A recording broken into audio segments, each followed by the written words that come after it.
And it's my pleasure to bring to the stage Kristi Ross.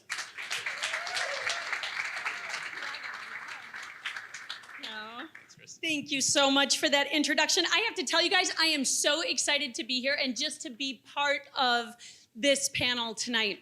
Just to play some kind of role here. So anybody that knows me knows that I love change.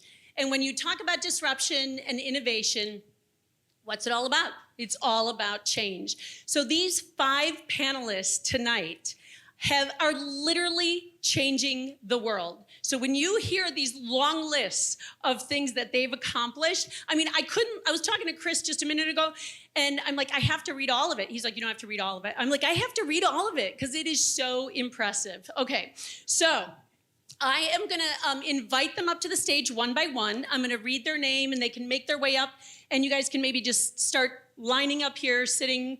I'm gonna start with Chris Gladwin. Woohoo!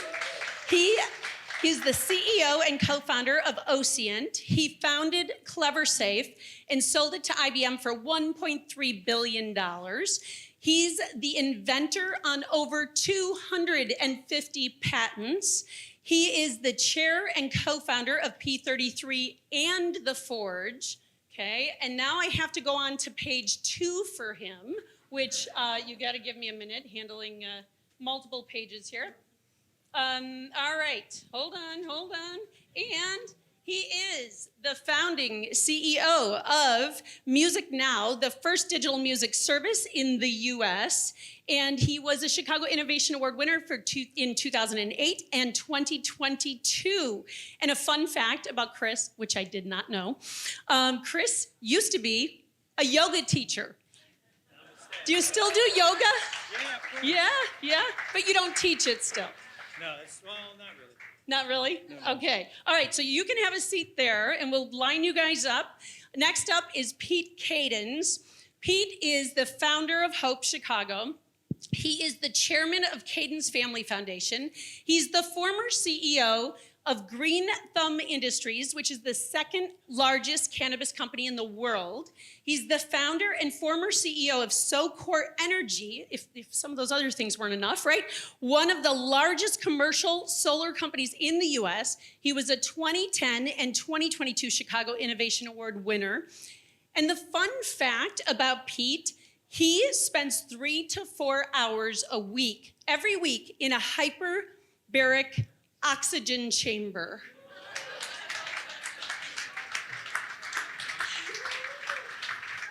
I've actually read that keeps you younger. Like you look the same age. Yes, that's what you look like. I'm starting that tomorrow. Okay, next up, we have Maureen Ehrenberg, and you had the opportunity just to meet her a second ago. She is the president of the commercial division of Lesson. Lesson acquired Chicago-based property tech startup SMS Assist, as Luke said earlier, for $950 million in 2023. She's had over 35 years in the digital business transformation and redesign for the changing world of work and buildings. Now, she is also a 2012 Chicago Innovation Award winner. And a fun fact about her, okay, this is really cool. The CIA recruited Maureen out of college to be an operations officer. Please welcome Maureen to the stage, or back to the stage, I should say. That's just cool. Okay, all right, Jay Shekhawat is our next one, and he is the founder and former CEO of Fieldglass. He sold Fieldglass to SAP for $1 billion. He's the chairman of the technology advisory board at Madison Dearborn Partners. He's also a board member of multiple high growth tech startups. Okay, lucky startups, let me just say that. And he is a 2008 Chicago Innovation Award winner. I love this fun fact.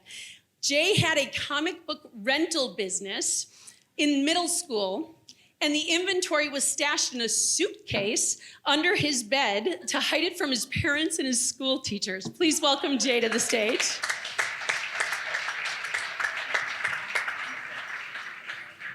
That's just fun, Jay. It's just fun, okay?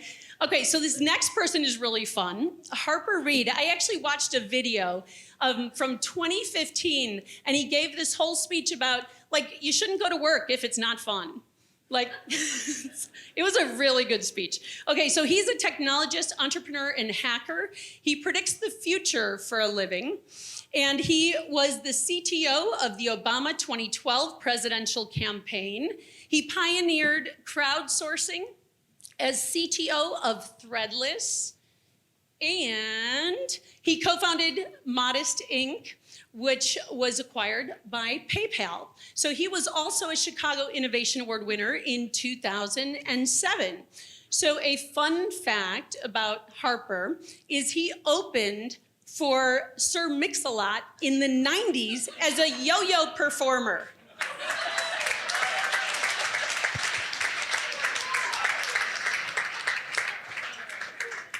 Okay, do you still practice yo-yo?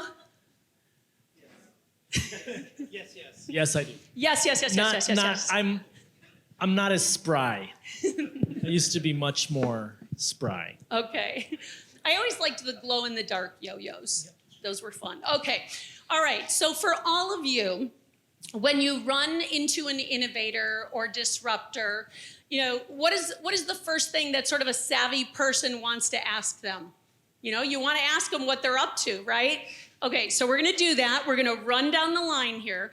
The challenging part for you guys is you got to kind of do it in 30 seconds, okay? So Chris, you're up first. So if I was talking to somebody and they were kind of telling me about their idea and I'm trying to evaluate how good it is, I would want to, disruption has a certain pattern to it, and there's like a science to it, and I would want to probe a little bit to see if they really understood that's what they were doing and how they were going to do it. Okay. Is the Pete? question like, what am I doing now? What's my Yes. next? What are you All right. working on? Chris, do you want to take another run at that? I was just going to let him go with it. Okay, you want to answer again? We're going to give Thank you, Chris Pete. another try. All right, so what Ocean is really doing is changing the way the world analyzes data. Perfect. You did that under 30 seconds. Pete, you're up next. I store different things under my bed, by the way, Jay. Anyway, I am reimagining the way we help one another and the way we heal. I believe the most disruptive opportunity on the landscape today has nothing to do with AI, which is usually what some people say, some permutation of AI. I believe the most disruptive opportunity on the landscape today is how we treat our mentally ill and our substance abused. And we have done an incredibly deficient job of that as a country. Only 1 in 9 people could ever seek or get quality clinical help in this country who are addicted and mentally ill. That means 8 in 9 people cannot ever get help. That's a problem. I started a company called Fellow, F-E-L-L-O. We launched last week. And thank you. We got some Fellow fans. And nice. You should become a Fellow. And using technology, we're gonna do a little something about that. My team and I founded a company called Blue Skyer that was acquired by Lesson. And what we had done was we looked at the built environment, which is 38% of the world's carbon emissions. And so what we're doing is creating a digital way to really effectively manage big real estate footprints, drive down carbon emissions, create opportunity for small vendors, and use IoT to really understand what's going on when no one is there on site to do better performance, better customer experience. I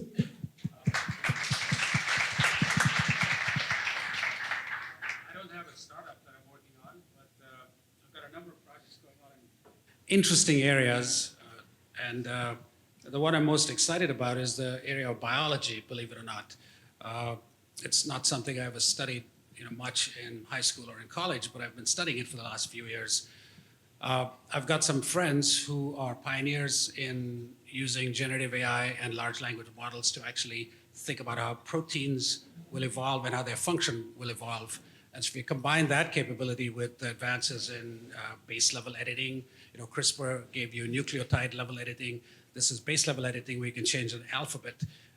It's going to be the golden age of life sciences and biology, and it's just very interesting to me.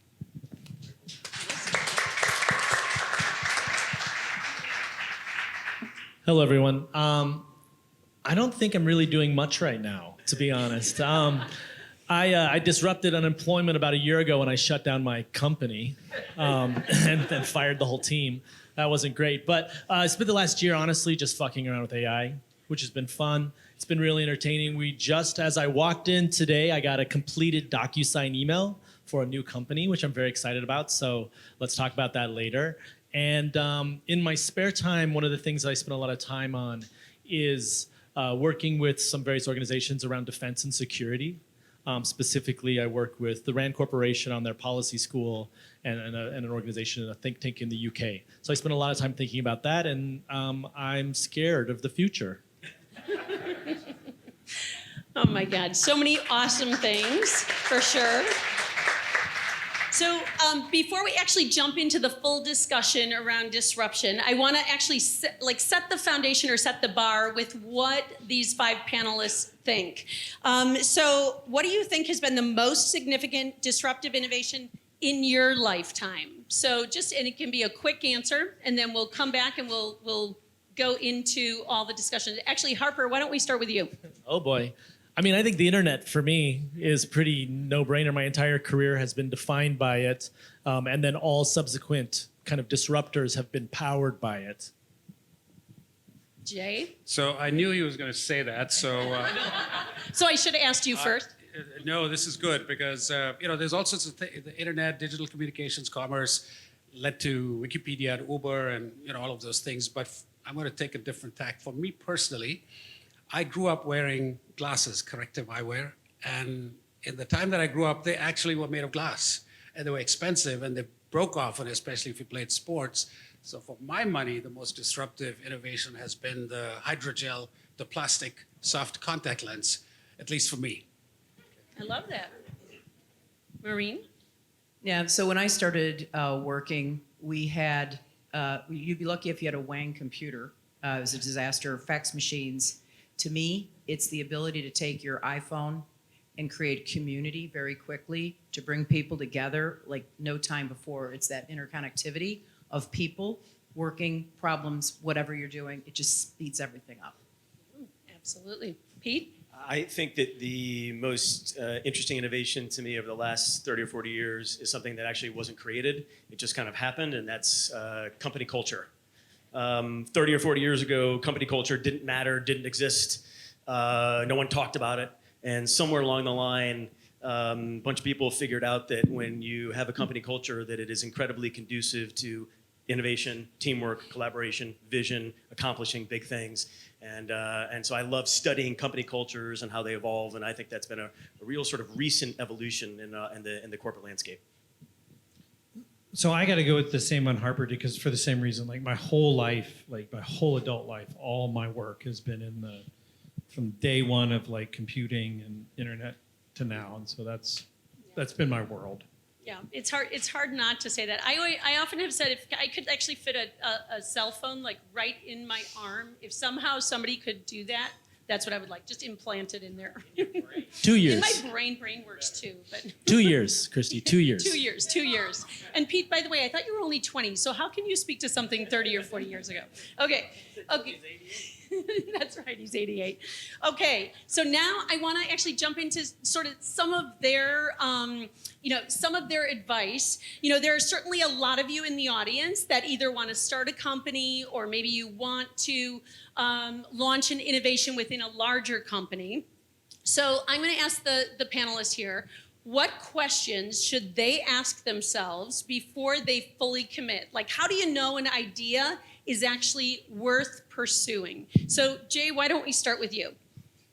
How do you know an idea is worth pursuing? So I'll take a different tack for it. Because I think the idea is the less important of the things to be, because an idea is just a collection of thoughts we had and we think it's good.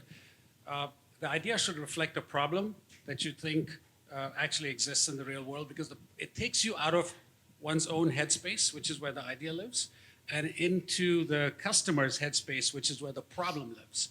And so really sort of engaging around the contours of the problem is the first step. So the questions I'd ask myself are, firstly, do I understand this problem? And if I don't, am I willing to devote the next few years on that problem? Is it big enough? Does it have legs? Is it something that will become a feature of a competitor? Those sorts of things. And then the second thing I would ask myself is, how do I think? Do I think more like a manager or do I think like an entrepreneur? And my simple definition would be, when confronted with a great idea, an entrepreneur basically says, I'm jumping off, I'm going to do this thing, and the money will follow somehow, and the people will follow, somehow. Whereas a manager, when confronted with the same idea, says, well, I'll do it if you give me the money and the people. So this is a mindset difference. And, it's not good or bad, it's just, you need to know which one you are. Otherwise, it's going to be a miserable experience starting something. Absolutely. Harper, were you going to add something? I think entrepreneurs are insane.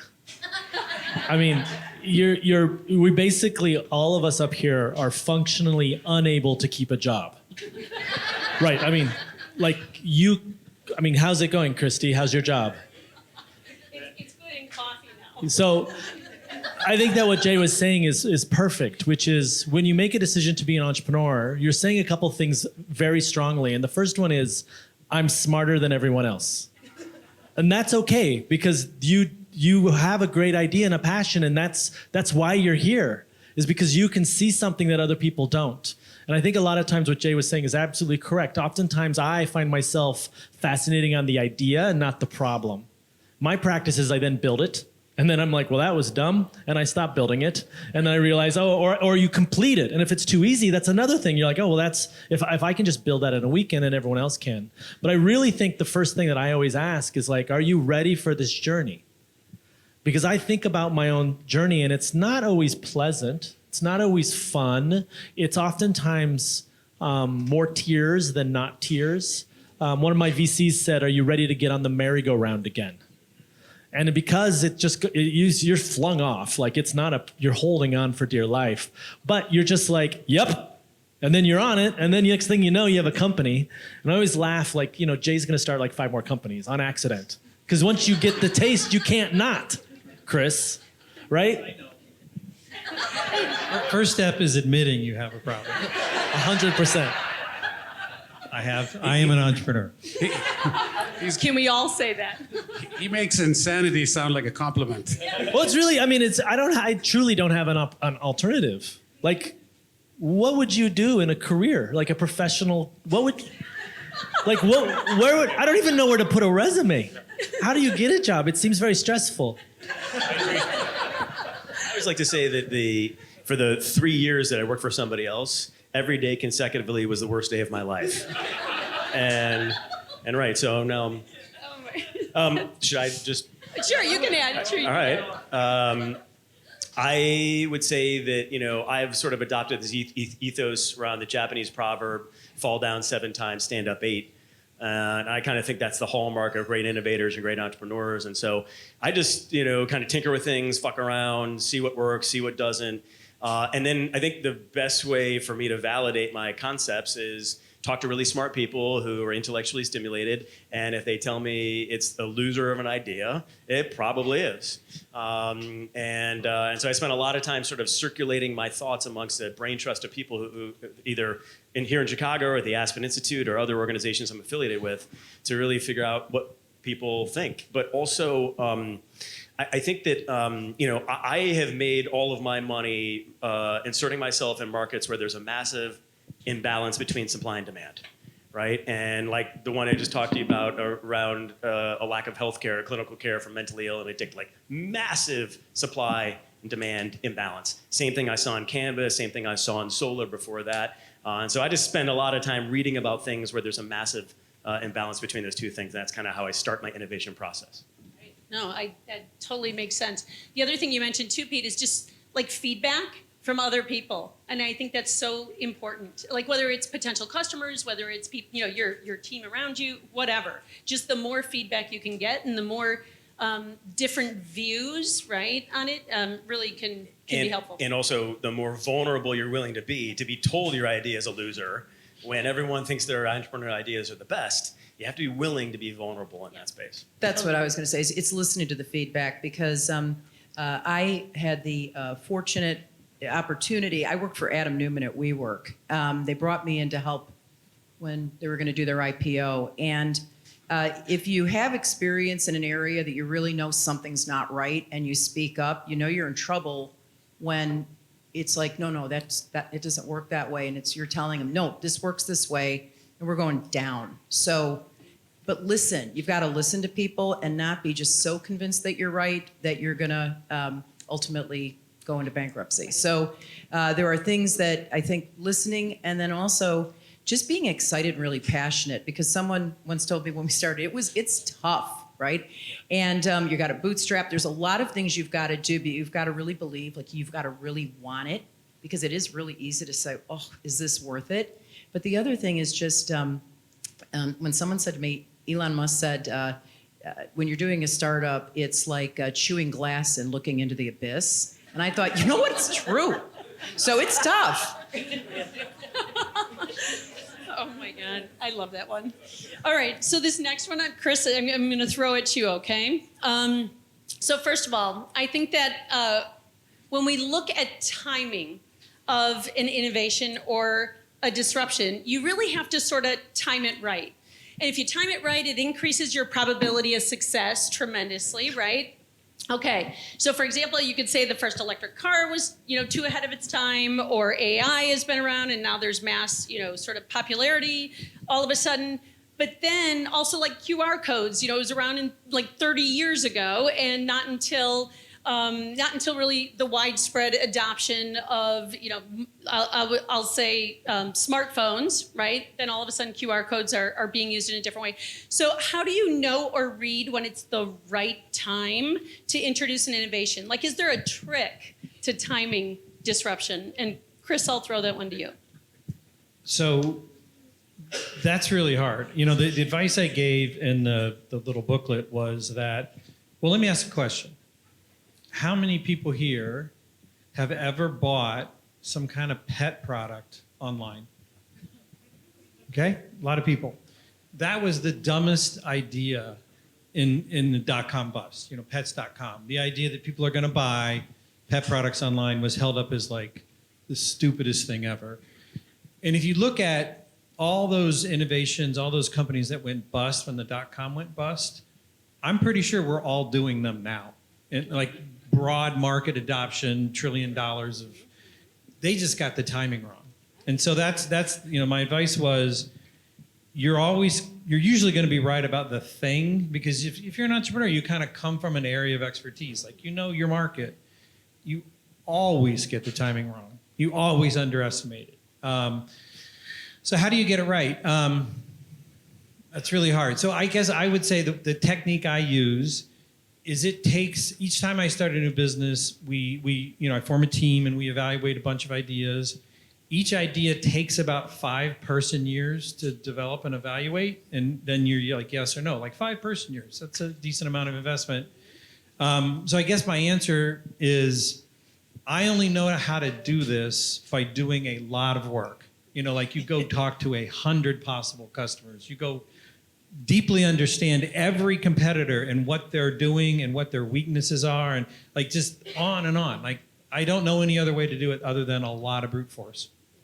No, I totally agree. A lot of hard work, a lot of iterations. So anybody else want to comment? Or otherwise I'll move on to the next question. I would just add one thing that I think you inferred this, but spend way more money than you probably budget for on user research. I think really contemporary, diverse user research is a tool that not enough people leverage. And I mean like deep dive user research, not just like a quick online survey monkey. But I would say this, like what I found is that in the cannabis industry, for example, I was kind of diligencing in 2013 going into this industry. I went to Colorado and I had a couple buddies who were in the space, and they had created the first $100 million companies in the cannabis industry. I'm just gonna tell you, these guys were really fucking dumb. And like they had no inventory controls, they didn't understand cash flow, they didn't understand their SKUs and why their customers bought their SKUs. And I was like, that to me was the moment. When you see people who you don't respect and who are not smart making a lot of money, like game time, that's when I go. And so that's kind of how I realized it. So it's like, actually, I don't prefer to be a pioneer. I kind of prefer to be a fast follower, learning from the miscues and the mistakes of the morons, and then I take over.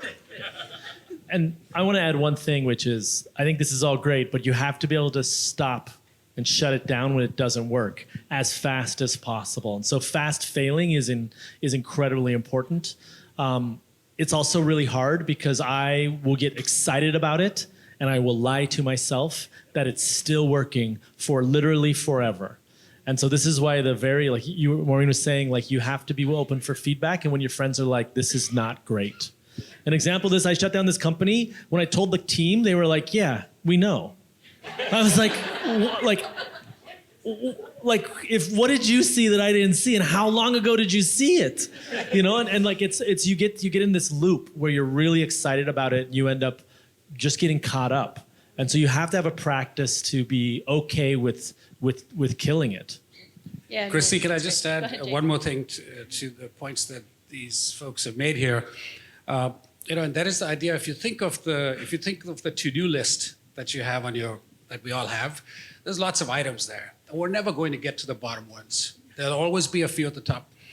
The problems that a customer has sort of work the same way. So if you're sitting with your target customer, maybe they're someone in HR or finance or procurement, they have a long list of things they want to do. I think you have to make sure that whatever problem you're solving is cooked enough to make its way up that list where a budget gets assigned. Otherwise, to Chris's point, often it's too early. And I think if you study it that way, and I would drive up, in days gone by, you want to look the person in the eye and make sure that this is something that is a top headache for them, for which if a solution was present, they would have a budget and they'd be able to get that budget approved. And people seem to not do that. No, it's surprisingly, a lot of people don't do that. I totally agree. Okay, so I'm going to actually put a poll out to the audience, and we're going to do it the old-fashioned way with hands, okay? Because of the way the screen is. So what industry is most in need of disruptive innovation? So I'm going to read 5 of them. But thank you. I'm going to read 5 of them and have you do sort of a raise of hands. So energy, food, healthcare, manufacturing, and other. So energy. Who thinks energy? Okay. All right. And food. All right. And then healthcare. Yeah, that's the one I expected to see the most. Yep. And then manufacturing. All righty. And then other. Financial services. I'm going to raise 2 hands. It's the world I come from. Okay, so I'm going to put this to the panelists, and it's sort of a 2-part question. So what industries are most ripe for disruption? Some of these probably that we just mentioned. And what are the signs? Harper, let's start with you. I mean, I think that energy is the most important one because everything else falls from that. If we figure out how to make clean energy without relying on either natural resources that are dwindling or safety, sacrificing safety, then I think a lot of other things come from that, including a really confusing geopolitical situation. And so it'll be very interesting. I have so much hope on that, and I think that's the easiest way for us to get to Star Trek. And then the opposite of that is the easiest way for us to get to Mad Max. I prefer the fashion Mad Max, but I think Star Trek is better for all of us. All right, so go ahead if you want to add something, Jay. Otherwise, I'll move on. Okay, so I'm going to actually move on to the section of scaling because I know there's not a lot of time. I'm probably going to have to cut out some of these questions. There's so many questions I want to get to. But talking about scaling and adjusting, so think about the fact that if you launch a new product or service, your calculations are correct, you've disrupted the industry. Now what? Right? So now, how do you actually scale this thing?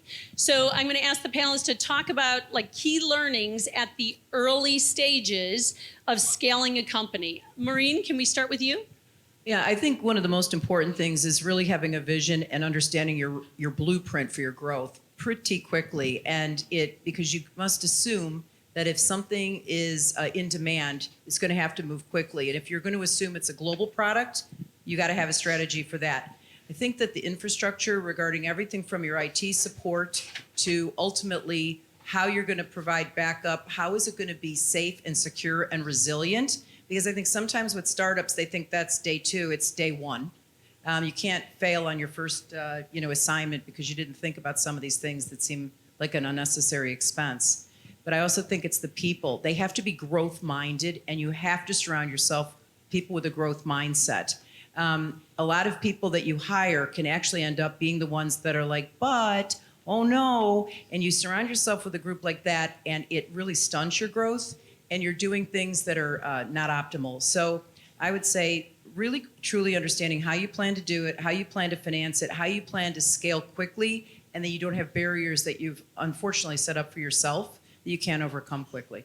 Yeah, absolutely. So I'm gonna also talk about disruption from a different perspective, right? It's not always about your product or your service. It could be in the way that you lead, in the way that you hire, in the way you build your culture.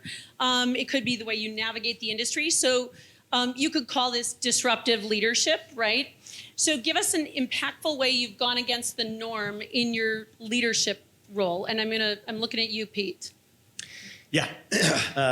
Building the largest marijuana company in the world was a little, required some disruptive thought when there was a day in January of 2017 when Attorney General Jeff Sessions, just new on the job, by the way, decided to steal $120,000 from me while we were transporting it from Reno, Nevada to Chicago in a duffel bag. But hey, that happened in the early days of the what's the question again?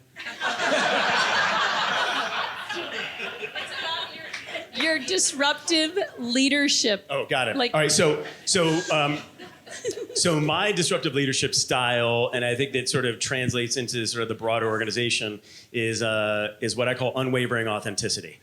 I just there is no way to accomplish big things unless you're incredibly honest. In fact, I just had a call, an hour ago with a gentleman who I'm hiring as a CTO of my company. He's a CTO of a company here in town. I'm going to be hiring him away from, and I told him, I said, dude, you intimidate me.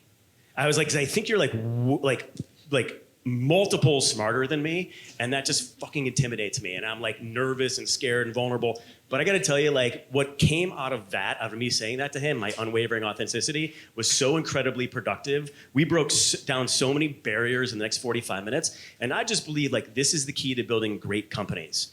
And then I would say one last thing, which is that at every company I've ever run, I do something called the gauntlet, which is I make it hard for our people to hire people, very intentionally. Because I think that so many of our companies try and solve our problems by hiring people. And I don't think that's always the solve. And we do a disservice to the people we're hiring if we can solve that problem with a system or a process or some efficiency or technology. And so what I do is I make it really intentionally hard for people to hire. They have to fill out a form. It's called the gauntlet. And they have to stand behind this hire. Now, I don't care if this person is making $14 an hour trimming cannabis plants or $350,000 a year as an executive. The hiring manager has to tell us, does this person meet our 8 cultural values? Why or why not? Are there any red flags? And what happens is you start to build this discipline around hiring where, if this person has hired 3 or 4 people and none of them have worked out, then you got to sort of look at this person and say, you are not an appropriate hiring manager. And we know, all of us know, all it takes is one person to destroy an entire company. So my discipline around hiring and around being super honest and transparent with people and telling people, you know what, it's your time to go, I think has been mission critical. Yeah, oh my God, and that authenticity is so important. I have to put a huge exclamation mark after that too. I love it. Okay, so I am actually gonna throw this out to the audience. If somebody wants to ask a question in the audience, we're not gonna have a lot of time at the end to do that. So I'm gonna throw it out. We still have a whole bunch of questions. We have one for everybody here on the panel yet that we're gonna try to get through. And oh my God, we're 2 minutes to 7. So how many times, we're good? Okay, so is there, anybody have a question? Do we have a microphone or? I can speak, Bob. Okay, perfect. I can repeat your question. You were saying that you have to know when to shut it down and shut it down fast. How do you know the difference between when you're quitting and when you're shutting it down and you're doing it? Therapy, I think. To be honest, I really think there's very little. Dude, I shut down my company and I felt great. I was like, but I am a quitter, and I'm just like, I'm a happy quitter. I'm a quitter that got to hang out with my family and got to like help my friends get jobs, which was hard and cool. I was a quitter that got to go and hang out in my office and build weird shit again. Like my life was 100% better. I remember one time during the Obama campaign, because that was a place where you were on the edge of getting fired every day. And I had like a literal breakdown, and my friend said, "What's the worst thing that could happen?" And I was like, "I'd get a job being paid way more. I would be able to spend time with my friends. I would have opportunities to discover things again." And oftentimes when you think about that, you start to realize that the difference between quitting, like if it's almost like breaking up with someone.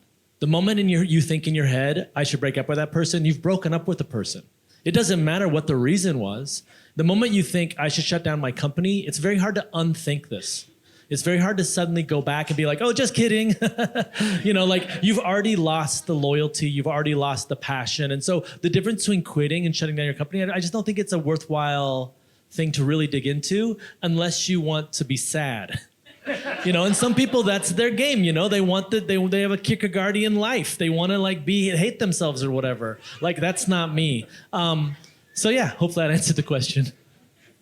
That is very good, very good. Okay, so I'm going to jump over. I'm going to actually ask this of Jay. So Jay, you have a knack for not only creating disruption, but also for identifying it in other companies.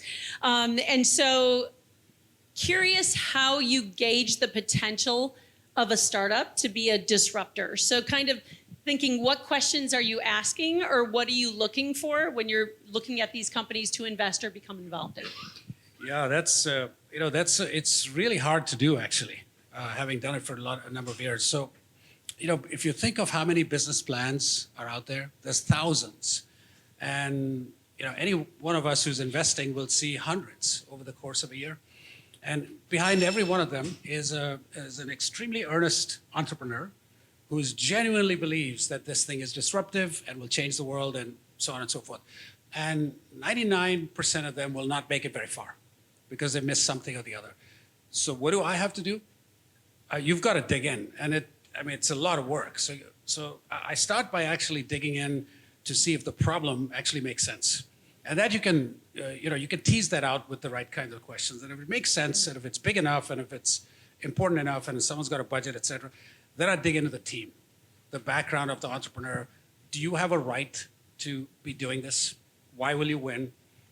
Do you have what it takes? Do you have the stomach for the journey? Because the journey is really hard, as all of you know. And that's how you do it. And at the end of the day, you're making a guess on this individual finding the truth in their business model. See, every business model has a truth, and if you don't find it up front, the marketplace will find it for you, and that's a more expensive way of figuring it out. Yep, absolutely. Okay, so Maureen, I'm going to ask, sometimes you have to first disrupt your own business, right? Before you're equipped to disrupt the industry. How did you go about sort of shaking things up internally to sort of spur innovation? Obviously, the SMS Assist acquisition is a big one to do something like that. But what do you actually, how do you go about spurring that internally in an organization? So that's what I've done throughout my career. So wherever I've worked, you see a huge need, particularly my background is real estate and built environment, which is the other under those financial services. So if you think about valuations, if you think about the use of land, sale prices, any of that is going to be majorly disrupted in the next 5 to 10 years. Most of these professions will not be around. And these are huge, long-stayed professions that go back to like the Roman Empire. So that's all going to change. But what I've done is, in every organization I've gone into, I've looked for a product or solution that I can actually buy that company and then set it loose. Some companies are excited about that. Some companies don't like the fact that you've got to cannibalize your model because it's dead anyway, but they don't like it because they're like, well, what are the investors going to think when we shut this down? It's like, well, it's going to be shut down anyway. You can wait and do a slow death or disrupt it. At SMS, it was a brilliant, brilliant model because what had happened is the IT team, we've got over 200 software engineers. They continually, every 2 weeks, we come up with a sprint. We've come up, it's a phenomenal model. doesn't exist in the industry right now anywhere else. But it was really focused on being reactive. So what we did was we've come in and so coming in with a real estate background rather than just a tech background, it is, well, what is the real pain point that our customers are dealing with? And it really is to be much more predictive and proactive. So by challenging our teams, using a lot more sensors and IoT, kind of repositioning the way we use things, we've created a dynamic model rather than just a workflow model. And you know what? Everyone's really excited about it. Our customers are excited about it. Our teams are really excited about it. So that's the big change we took and direction we took. Yeah, absolutely. So, okay, Chris, I'm doing like jumping over to these really fast because I'm going to try to speed around. But Chris, okay, so some of the best, I'll say, indicators of innovation is like patents and acquisitions and things like that, which is totally part of your story that fills your resume. But what doesn't get talked about enough is the story of the level of patience and discipline, right, that it takes in exercising when you're actually disrupting an industry. So when you're looking at this, a lot of people think, oh, this is going to happen lightning fast, right, when you're doing a disruption. But it takes years to do this. So talk about sort of how do you find the confidence in what you're doing to sort of persevere?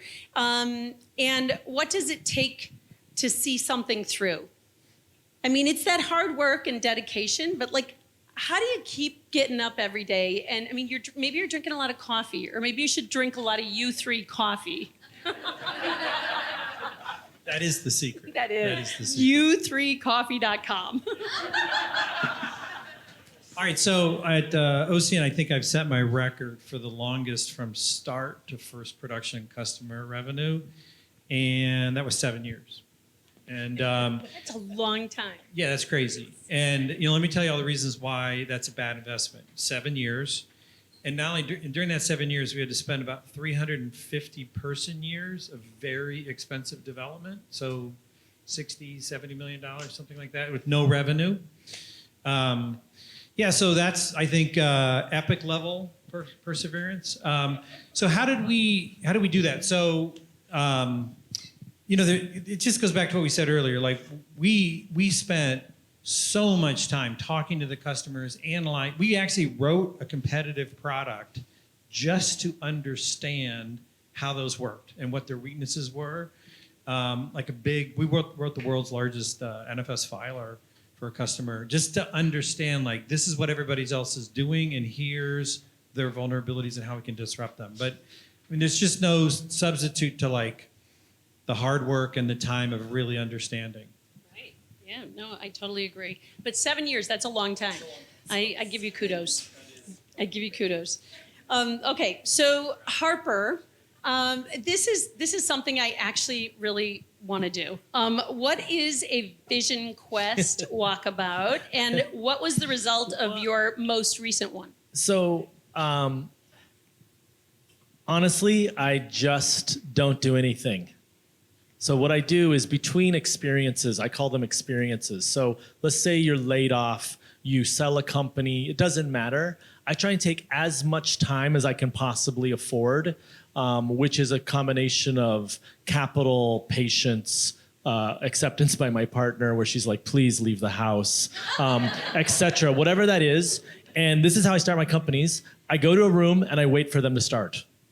I just sit there, and then something happens. All the while I'm tinkering, I'm talking to as many people. I will go to San Francisco and hang out with VC friends. Any event I will come to meet people, new experts, etc. I'll surround myself with smart people. I oftentimes will invite people that are very different than me to come and work with me for a while. Right now we have an intern. We don't really know what we're gonna do, but we have an intern starting soon. And he was just like, what will I do? And I'm just like, this is gonna be a journey for us both. It was actually really funny. I was like, look, working at a startup is not 1, 2, 3, 4. It's more like 1, 2 banana. The series is not predictable. Just beware. But the goal here is for me, which is much different. I love talking to Jay and Chris and Pete and Maureen. It's been really great to hear your comments. We don't know each other as well, but and the history here is they build different companies than I do. Each of us build different companies. We have a different practice. But every one of what I hear, I don't know, I've known Chris for years, and every time I hear him talk about it, I'm like, oh yeah, good idea, writing it down. Like I'm excited to sit next to Jay because I get to write down his ideas, like how he does this. And the thing is mine is different. And how I do it is I truly have a couple rules. One, no deliverables. So while I'm not doing anything, I truly am trying to not do anything. So if Pete was like, yo, I really want some help, great, I'd love to help out. And that is in conflict with the second rule, which is everything I do, I want to come from my heart. So if someone says, hey, can you help? I want to build this app. I'll be like, no. But maybe I'm learning photography, so I'd love to shoot some photos for the app. Like, because I think, and this I learned from a guy named Stephen Sagmeister, a famous designer, this idea that it really needs to come from inside. Because anyone here a computer science person? Like in computer science world, you talk about the bus number, right? And the bus number is when, like, how many people does it take for you to be totally fucked, to get, like, how many people to get hit by a bus before you're totally fucked, right? And so I think about this all the time, and it infected my brain. And I realized as a computer scientist, you're more likely to get hit by a bus, apparently. And so my whole life is like, I don't want to go outside and get hit by a bus here in Chicago and then have the last thing I did to be some dumb thing. Right? Like, I want to make sure that as I'm floating up to where you float to, that I'm just like, yeah, that was pretty dope. Like, that's how I live my life. So when I'm building a company, it's very much the same. I have a studio in a manufacturing incubator called ICNC Make City, which is an incredible space here in Chicago, a bunch of real entrepreneurs. I sit there with a very large stereo, a big enough couch to take a nap on, and me and some friends just hang out and wait for something to happen. You're all welcome. We have a very large stereo. It's so big, it could fit, the stereo itself can fit a lot of people. What's the address? You should seriously look into Make City in the Hatchery. It's an incredible space in Chicago. It's very different than the startup scene, and it's very cool. It is very cool. Thanks for that. Okay, so Pete, I'm gonna throw this one your way really quick. You're certainly a pioneer in the marijuana industry, but also like solar energy and education and. But all your disruptions seem to aim at sort of this bigger idea, big picture changes. So would you say that that's your motivation as an innovator, is always focused on those bigger sweeping changes? I mean, yeah, if you're going to be thinking, anyway, you might as well be thinking big, right? And I learned a long time ago that sort of like the more generous I am, the wealthier I get. And that's not necessarily just about money. It's about energy and intellect and sort of like what I do for the world. And I just find that when I do big things that advance society and that help people, that the universe sort of repays me. I realize it's somewhat of a self-centered way to think about it, but like, I just believe like if I go out and help people and make shit happen and people's lives improve, that my health, my wealth, my sort of enjoyment and fulfillment of this life will be drastically improved as well. So I just, and I would just say, like, the last thing I would say is there's this quote that I live by James C. Maxwell, and he says, the biggest gap in the world is the gap between I should and I did. And I spent my entire like growing up years and into my 20s saying I should do this, but what I did is I let society determine what I should do. You should go work at Wall Street because your parents will be happy, you'll make a lot of money, they can brag about you. But like, that's not what I wanted to do. I wanted to be an entrepreneur and change lives. And so I just decided at some point, like, fuck it, take the bull by the horn, start doing things and do things that are big, sweeping ideas that can change lives. I love that. I love that. I would end right there if I didn't have more questions, because that's a really great thing to end on. But I am going to actually put it to the audience and ask one more question of the audience. I'm going to go with you right there in the second row.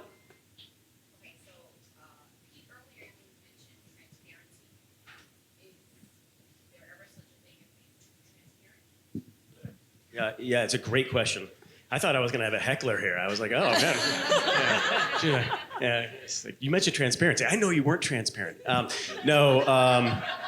I am a believer in the Jack Stack, the great game of business. For those of you who read it, like full disclosure on financials, full disclosure on KPIs. I'm very proud because in the companies I've created, I've created over 200 millionaires. That's something I'm like really proud of. That's a data point for me.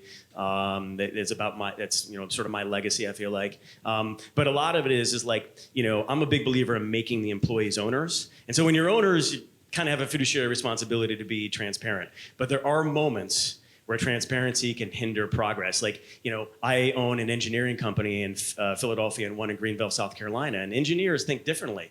They like stability, right? There's the number one thing, stability.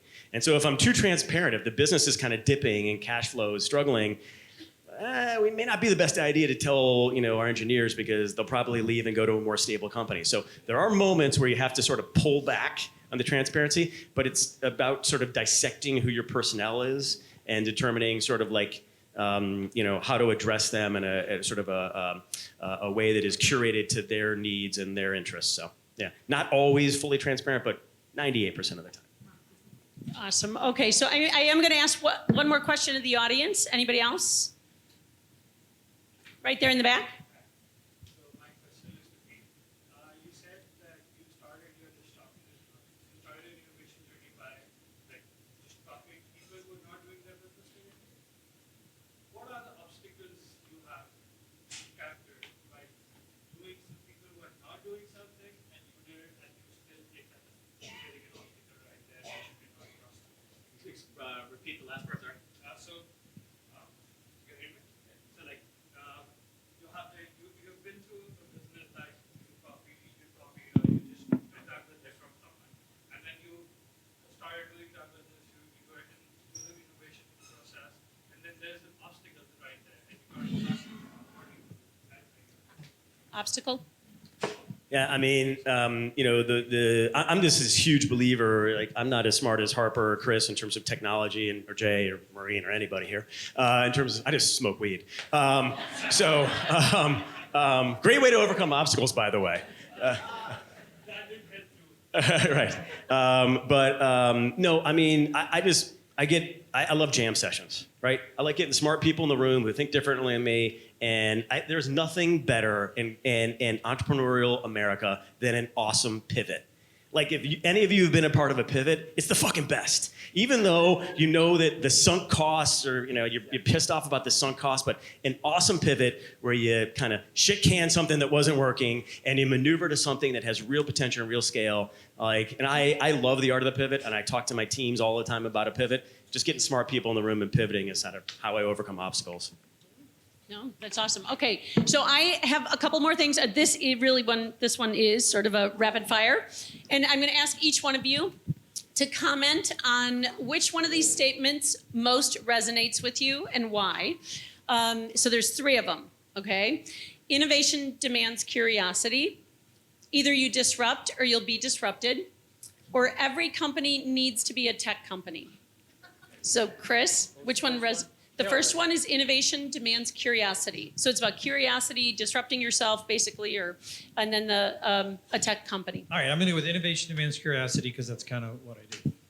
Okay. Ditto. I believe actually Tapi gave me a quote recently: "Be incurably curious." I think being incurably curious is the way to innovate. Perfect. Same. Tell my teams all the time, got to be curious. Jay? This is a pattern here. I know. I actually agree with it, but I would shift curiosity to maybe critical thinking, just the ability to connect dots, but it sort of falls somewhere in the curiosity. And you don't need to all be a tech company. You have to use tech, but tech companies sell technology. You can sell whatever you want. Okay, Harper? I completely disagree. No, I'm just kidding. No, I was waiting for innovation a and curiosity, disagreement. absolutely.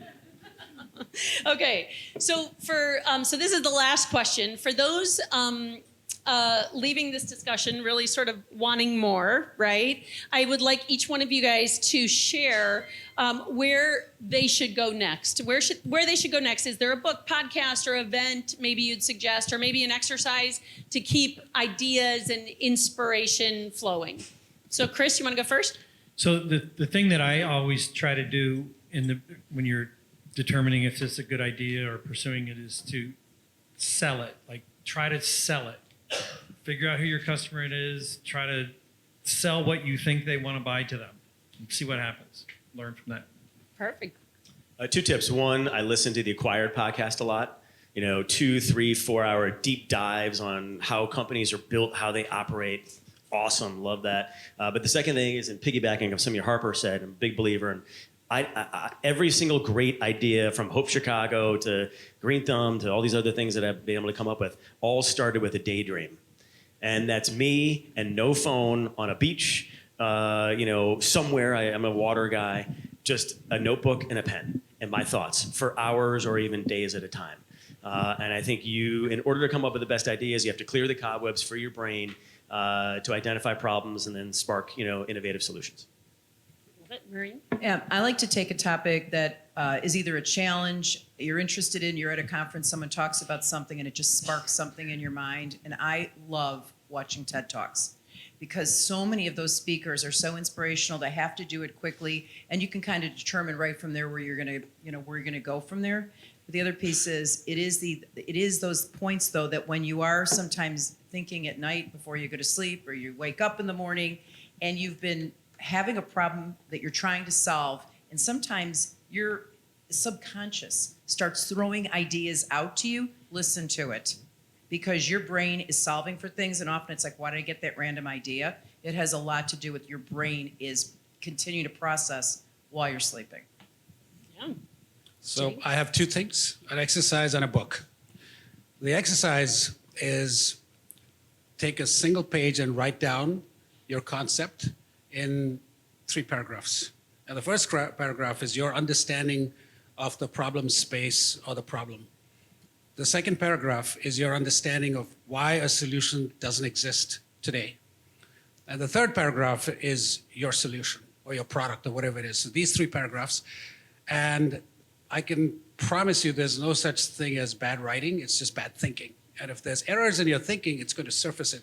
And then you take that piece of paper and you try to get the reactions of as many potential customers of your product or service as you can. Put it in front of them, get their reaction. You will get an insider's view, and it'll get tighter and tighter. It's just, I think everybody should do this before they start a company. The second is a book recommendation. Now this is going to be non-standard. It's an ancient book by Peter Drucker, the great management guru that we've all read. The book is called Innovation and Entrepreneurship. And it's still a great read.